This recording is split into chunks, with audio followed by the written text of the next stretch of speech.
বন্ধুগণ নমস্কার। প্রথমে আপনাদের অনুরোধ করবো আপনারা আমার চ্যানেলটি সাবস্ক্রাইব করবেন, ভিডিও লাইক এবং শেয়ার করবেন।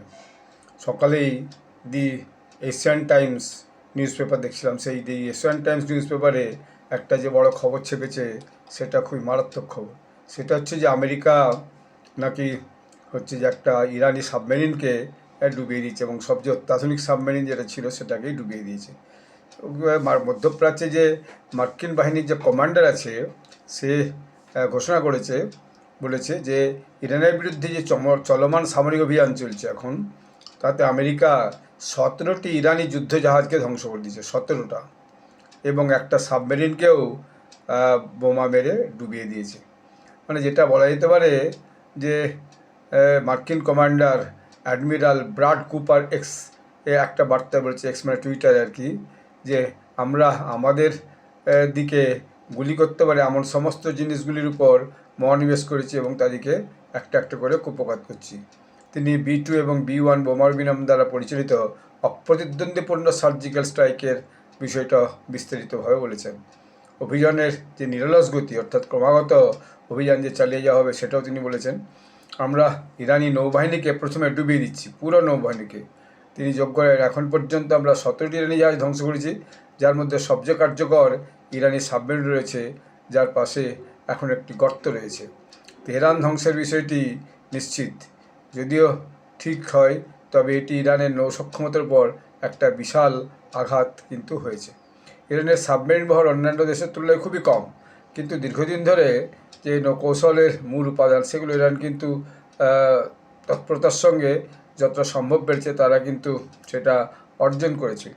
এবং দেশে যে উৎপাদিত জাহাজ আছে তাতে রাশিয়ার সঙ্গে সহযোগিতায় 3টি কিলো ক্লাস আক্রমণাত্মক সাবমেরিন তারা কিন্তু তৈরি করেছিল, যাতে ডিজেল ইলেকট্রিক নৌকা পরিচালনা করা যায়।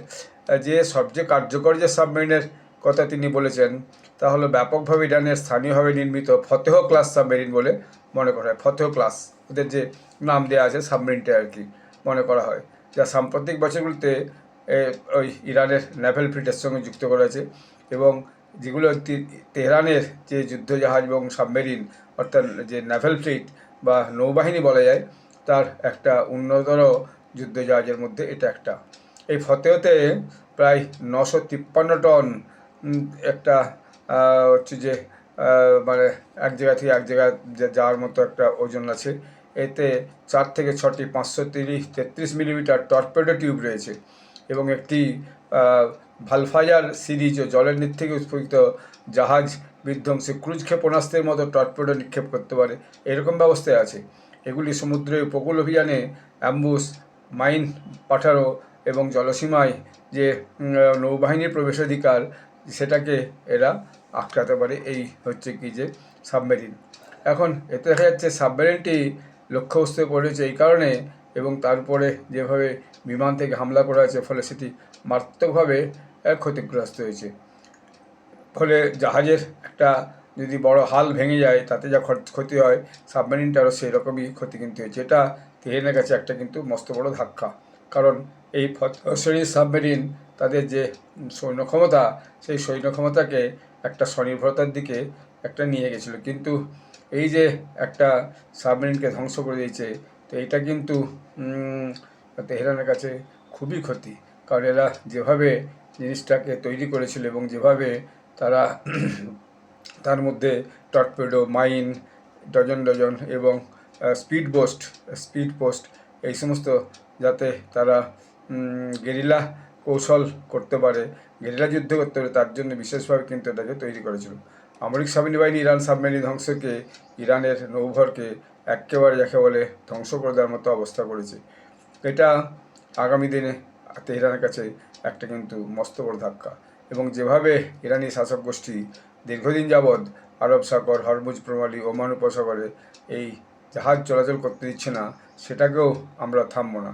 ওখানেও আমরা যাবতীয় ব্যবস্থা করে যাতে ওই হরমুজ প্রণালী, আরব সাগর দিয়ে জাহাজ যাতায়াত করতে পারে, তার জন্য আমাদের যা যা করণীয়, মানে এপিক ফিউরির যে এখন চলছে অভিযান, তাতে 4 দিন হয়ে গেল, তাতে কিন্তু আরও বেশি মার্কিন সেনা, 50,000 মার্কিন সেনা এবং 200টি যুদ্ধ বিমান এসে পৌঁছাবে, এবং যার ফলে আগামী দিনে হামলা অনেক বেশি বাড়বে। মার্কিন বাহিনীর যে শক্তি এবং তাদের যে মানে হাজির হওয়া, এটা কিন্তু খুব মানে একটা তেহরানের কাছে মস্ত বড় একটা ধমকের মতোই বলা যায়। তো আগামী দিনে এই যে সাবমেরিন ডুবিয়ে দেওয়া এবং 17টি যুদ্ধজাহাজকে ডুবিয়ে দেওয়া, এটা কিন্তু কম ব্যাপার নয়।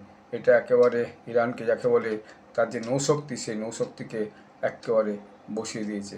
এখানেই ব্লগটি শেষ করছি। আপনার সবাই ভালো থাকবেন, ধন্যবাদ।